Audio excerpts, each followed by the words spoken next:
Haleluya, puji Tuhan. Selamat pagi Bapak Ibu Saudara yang diberkati oleh Tuhan.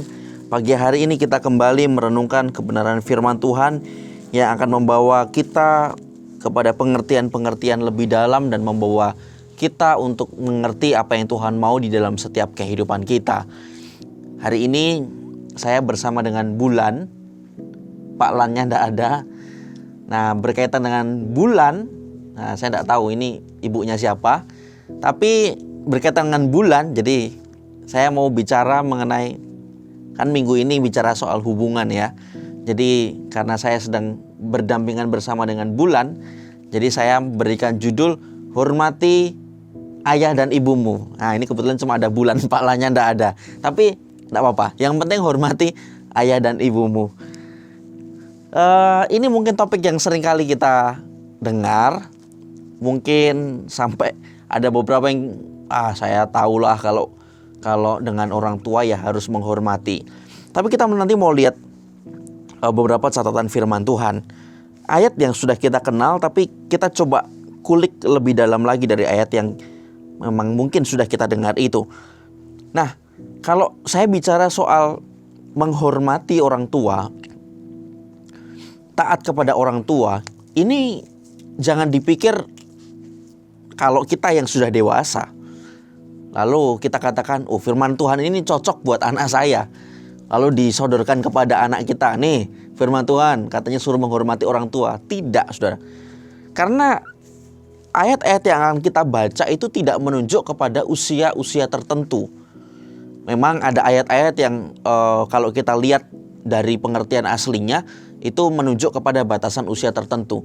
Tetapi secara umum sebenarnya tidak menunjuk kepada usia tertentu.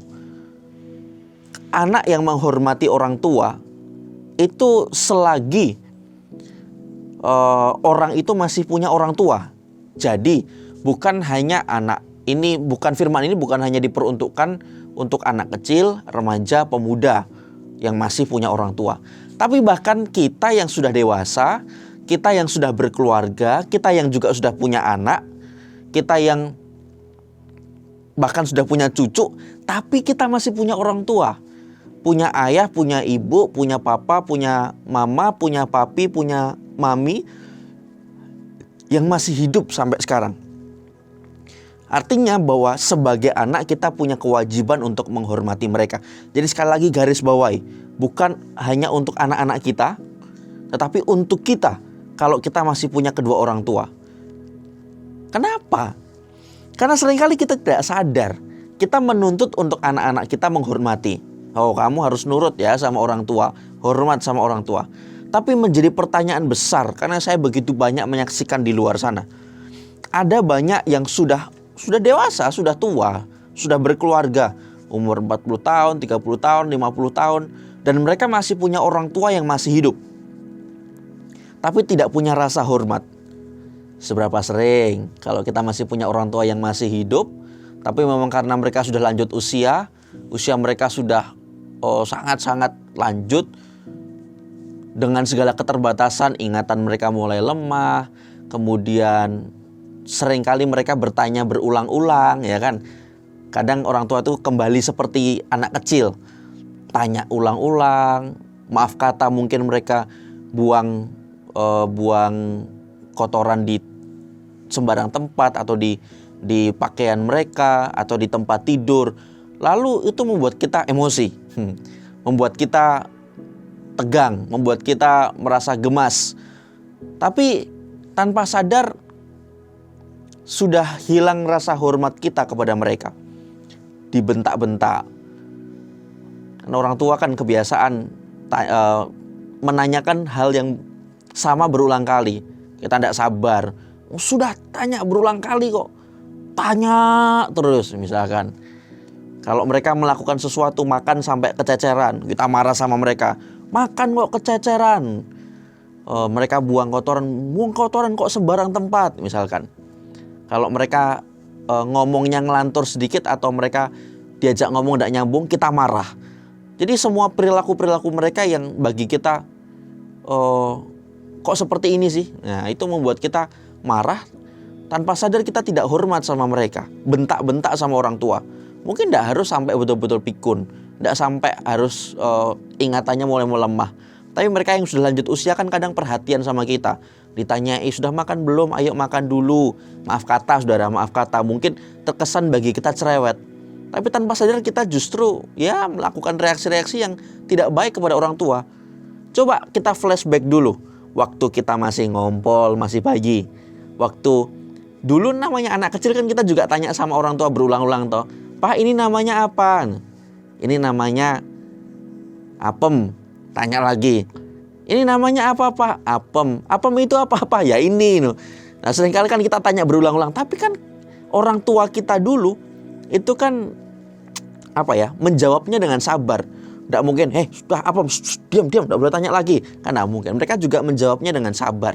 Kalau kita melakukan, misalkan kita buang kotoran atau kita makan coklat, minum susu sampai kececer di mana-mana, orang tua dengan sabar membersihkan. Tapi seringkali kita membersihkan sambil kasar. Bajunya dibuka, misalkan kalau orang tua kita sekarang sedang sakit atau mereka makan minum kececeran, reaksi kita pokoknya tidak baik. Nah, intronya panjang saudara ya. Tapi memang itu kenyataan dan saya mendapati ini banyak sekali. Bahkan sampai orang tuanya ditaruh di panti jompo, orang tuanya dititipkan kepada tetangga. Ini saya menemukan di banyak tempat. Tapi saya percaya di tempat ini tidak ada yang demikian karena kita semua mengerti firman Tuhan. Kita hormat kepada orang tua. Jadi jangan pikir firman ini hanya kepada mereka anak kecil, remaja, pemuda yang punya kita sebagai orang tua, tapi juga bagi kita. Meskipun usia kita sudah dewasa, tapi ingat kita juga punya orang tua yang mungkin masih hidup dan kita perlu hormati. Secara cepat kita akan mau melihat mengapa kita perlu taat dan hormat dengan orang tua. Efesus 6 ayat 1 sampai 2 mencatatnya buat kita semua.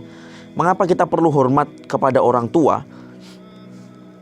Efesus 6 ayat 1 sampai 2 demikian firman Tuhan. Hai anak-anak, taatilah orang tuamu di dalam Tuhan, karena haruslah demikian. Ini alasan pertama, mengapa kita perlu taat dan hormat kepada orang tua. Karena di sana dikatakan karena haruslah demikian. Hai anak-anak, taatilah orang tuamu di dalam Tuhan, karena haruslah demikian. Kata haruslah demikian ini dalam bahasa Inggris sebenarnya lebih menarik dan mendekati kepada pengertian aslinya. Dalam terjemahan NIV, di sana menggunakan kalimat for this is right, atau karena ini adalah benar. Jadi maksudnya begini saudara, semua orang pasti setuju kalau kita harus menghormati orang tua, siapapun mereka. Dari agama manapun mereka, dari budaya manapun mereka, dari bangsa manapun mereka, dari suku manapun mereka, pasti semua orang sepakat bahwa menghormati orang tua itu adalah sebuah keharusan. Itu adalah sebuah hal yang benar. Maka kita sebagai anak-anak Tuhan yang kita punya Alkitab dan kita mengerti kebenaran, harusnya kita lebih paham, kita lebih tahu bahwa menghormati orang tua itu adalah perintah dari firman Tuhan. Kalau mereka yang tidak kenal Tuhan, mereka tidak punya firman Tuhan seperti Alkitab yang kita pegang saja, mereka mau menghormati orang tua. Harusnya kita sebagai anak-anak Tuhan, orang-orang yang sudah ditebus, ada firman Tuhan dalam hidup kita, kita juga mau menghormati orang tua kita. Karena haruslah demikian. Ayat yang kedua, mengapa kita harus menghormati orang tua? Hormatilah ayahmu dan ibumu. Ini adalah suatu perintah yang penting, seperti yang nyata dari janji ini. Mungkin terjemahan bahasa Indonesia ini agak sedikit agak sulit dipahami atau membingungkan. Ini adalah suatu perintah yang penting, seperti yang nyata dari janji ini. Nah, di dalam bahasa Inggris sebenarnya lebih enak kalau diterjemahkan ke dalam bahasa Indonesia, bunyinya seperti ini. Jadi perintah untuk menghormati orang tua itu adalah merupakan perintah pertama yang disertai janji. Sekali lagi, menghormati orang tua itu adalah merupakan perintah pertama yang disertai janji. Kita tidak perlu baca saudara, tapi nanti saudara baca sendiri dalam Keluaran pasal 20 ayat 12. Di situ ada 10 hukum Taurat, 10 hukum yang diberikan Tuhan kepada Musa untuk dituliskan di dalam loh batu. Dari 10 hukum itu, hukum yang kelima itu adalah hormati ayah dan ibumu. Dari 10 hukum itu, hukum yang kelima atau hukum menghormati orang tua ini adalah hukum yang pertama yang disertai dengan janji. Jadi yang lain kan cuma jangan mencuri, selesai. Jangan bersaksi dusta tentang sesamamu, selesai. Jangan membuat patung menyerupai apapun untuk disembah, selesai. Jangan menyebut nama Tuhan Allahmu dengan sembarangan, selesai. Tapi perintah kelima yaitu hormati ayah dan ibumu itu disertai dengan janji. Jadi mengapa kita perlu menghormati orang tua? Karena ternyata ada janji. Ya meskipun sebenarnya jangan jadikan itu sebagai sebuah motivasi dalam artian menghormati orang tua hanya formalitas supaya kita dapat berkat. Tidak. Tapi adalah sebuah keuntungan, ada sebuah berkat ketika kita menghormati orang tua kita. Ternyata ada janji yang menyertai kita. Sekali lagi ayat-ayat lain, perintah-perintah lain tidak mengatakan demikian. Jangan mencuri supaya kamu ini. Jangan kamu bersaksi dusta supaya kamu dapat ini. Tidak. Tapi kalau hormati ayah dan ibumu, ada janji berikutnya. Supaya lanjut umurmu. Oh haleluya. Puji Tuhan. Jadi itu artinya ayat yang kedua ini. Jadi merupakan perintah pertama yang disertai janji. Wow, luar biasa ini. Kemudian bagian yang ketiga. Kita temukan itu di dalam Kolose 3 ayat 20. Tadi ya yang pertama, alasan mengapa kita perlu taat dan hormat kepada orang tua, karena haruslah demikian. Ini adalah sebuah hal yang benar. Orang lain pun setuju dengan hal ini. Kita juga harus setuju. Kemudian yang kedua, karena ini adalah perintah yang penting atau perintah pertama yang disertai dengan janji. Dan yang ketiga, kita akan temukan itu di dalam Kolose pasal 3. Kolose pasal 3 ayatnya yang ke-20. Kolose pasal 3 ayat 20, di sana dikatakan begini. Hai anak-anak, taatilah orang tuamu dalam segala hal, karena itulah yang indah di dalam Tuhan. Itulah yang indah di dalam Tuhan. Nah, bahasa Inggris bilang begini. Well pleasing to the Lord. Atau kata lainnya kalau kita terjemahkan dalam bahasa Indonesia, karena itulah yang menyenangkan Tuhan. Kalau terjemahan baru di sini dikatakan bahwa karena itulah yang indah. Yang indah di dalam Tuhan. Jadi bukan cuma indah buat kita, tetapi ternyata itu indah di pemandangan Tuhan. Dengan kata lain, ternyata itu menyenangkan hati Tuhan. Jadi waktu kita menghormati orang tua, waktu orang tua sudah lanjut usia, tanya bolak-balik, kita dengan sabar kita menjawab pertanyaan-pertanyaan mereka. Mungkin kalau kita masih anak remaja pemuda, orang tua kita mungkin kasih teguran, kasih nasihat, kita tetap menghormati mereka. Ternyata Tuhan senyum. Dipandang indah seperti bulan di sini ya, indah. Seperti saya indah. Seperti apa yang ada di sini indah. Kelihatannya enak dilihat mata. Tapi kalau kita tidak menghormati orang tua, bantah orang tua, mungkin ngatain orang tua cerewet misalkan, atau kita tidak berlaku sopan kepada orang tua, itu tidak indah di pemandangan Tuhan. Tapi sebaliknya, justru itu tidak menyenangkan hati Tuhan. Nah, mungkin kita bertanya di situ, loh, kok di situ dibilang taat segala hal? Loh, berarti kalau orang tua kita ngajari jelek, berarti kita harus ikuti dong? Tidak. Kita harus gabungkan antara Kolose 3 ayat 20 ini dengan Efesus 6 ayat 1 tadi. Tadi di sana dikatakan bahwa di dalam Tuhan. Sedangkan yang di sini dikatakan bahwa di dalam segala hal. Kita harus gabungkan kedua ayat ini. Jadi kita taat dan hormat kepada orang tua di dalam segala hal. Asalkan itu tidak bertentangan dengan firman Tuhan. Nah, kita gabungkan dua ayat ini. Jadi kita harus taat kepada orang tua dalam segala hal asal tidak bertentangan dengan firman Tuhan. Kalau disuruh bunuh sama orang tua ya jangan mau. Kalau suruh melakukan hal yang bertentangan dengan firman Tuhan, jangan mau. Kita tetap mau pertahankan firman Tuhan. Nah, Hormat itu seperti apa? Kita lihat Ulangan pasal 27 ayat 16a. Ulangan pasal 27 ayat 16a. Ulangan pasal 27 ayat 16a. Di sana dikatakan begini, terkutuklah orang yang memandang rendah ibu dan bapaknya. Wah, terkutuk, jadi orang yang memandang rendah. Memandang rendah ibu dan bapaknya, ini berarti tidak menghormati. Dikatakan terkutuk. Aduh, mengerikan.